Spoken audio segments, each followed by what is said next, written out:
Ya, makanya saya kadang-kadang itu mikir, kenapa ya kok baru lahir di era yang tidak seperti sekarang.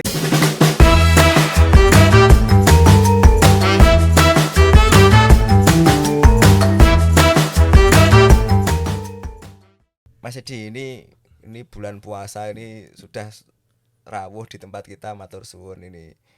Ini kalau melihat sosoknya Mas Edi ini dulu itu seorang yang bisa diceritakan bahwa pegiat multimedia. Terus saja di kuliahnya di multimedia yang tidak asing dengan teknologi kayak begini. Dan sekarang saya melihat juga Mas Edi berkarirnya di profesional begitu. Mas Edi, kalau melihat kemajuan zaman terkait multimedia itu apa sih yang menurut Mas Edi bisa ceritakan itu? Ini kalau era 90-an kita punya seperti ini tuh udah luar biasa. Hmm, Wah, udah bisa mendirikan radio komunitas atau kemudian ya macam-macam lah. Produksi-produksi di televisi, iklan-iklan gitu udah bisa kita santap gitu ya. Zaman segitu, dan itu rebetnya luar biasa. Sekarang era teknologi, kemudian teman-teman yang seusia anak-anak saya sudah bisa mendeliver seperti ini. iya. Waduh, itu kecanggihan yang luar biasa. Makanya saya kadang-kadang itu mikir, kenapa ya kok baru lahir di era yang tidak seperti sekarang. Generasi apa ya? Generasi Z atau apa sekarang ya? Kalau Tapi jujur, eh sangat senang ketika saya juga masih menikmati, karena ketika di kampus, di akademisi dulu, saya mencoba mendeliver ilmunya dalam perspektif teoritis kan itu ya. ya, Kalaupun kemudian ada praktikum ya tidak semaksimal seperti sekarang secara teknologinya. Jadi dulu kalau misalnya aku mau ngajak teman-teman mahasiswa praktikum gitu ya, ya, ya ada yang bopong kamera sendiri, ada yang pakai mic boomnya sendiri, kemudian kita manual sekali lah ya. iya kita kita cari momen di mana, misalnya oh kita mau ngangkat sejarah Gunung Kawi misalnya gitu ya, Ya. Gunung Kawi yang di daerah Blitar sana itu ya, udah kita bawa semua ke sana, artisnya dari teman-teman sendiri, itu bentuk praktikum gitu ya. Nah sekarang kan apa yang kita kerjakan di sini harus bisa menghasilkan uang, kan itu orientasinya, Ya, apapun lah gitu ya. Sekarang 1.000 subscriber aja sudah udah bisa dapat mendatangkan, iklan. iya. Ini Jadi bicara podcast ini karena podcast itu harus sekarang berlomba-lomba orang itu jadi kayak punya podcast betul. masing-masing begitu. Dan sekarang konteksnya dikaitkan dengan saya nggak tahu apalah konteksnya ekonomi atau konteksnya karya.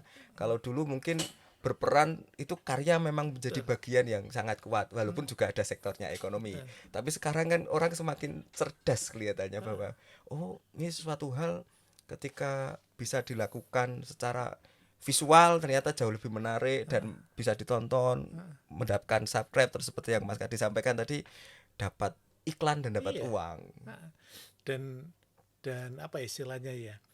Tema-tematik itu bisa kita dapat dari keseharian kita kan. Hmm, Kalau dulu kan mikir apa ya mau kita angkat kan itu kan. ya, Kemudian wah harus bikin skenario dulu, harus bikin segala macam lah gitu ya ya. untuk mendukung paket acara itu. Nah sekarang kan ini keseharian, Mas Suri mau ngangkat apapun Isu-isu isu terkini. terkini bisa langsung dihadirkan di sini, dan itu udah tinggal tayang kan gitu ya.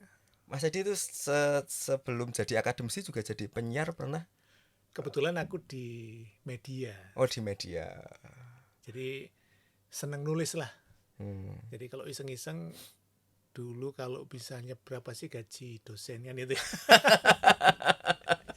Atau mungkin masih mahasiswa, wah saya harus kerja dulu kemudian baru memutuskan untuk kuliah kan itu ya. Iya, Dulu penghargaan nulis artikel, ya, kolom opini atau kolom artikel di Jawa Pos atau di Kompas itu, wah di sudah. samping tujuannya bisa dibaca oleh semua umat gitu ya, Edi Purnomo pemerhati masalah sosial misalnya kan itu ya, itu kan kebanggaan, Iya, tapi masih ada embel-embelnya, oh rekening masuk. bisa buat makan satu semester. Iya.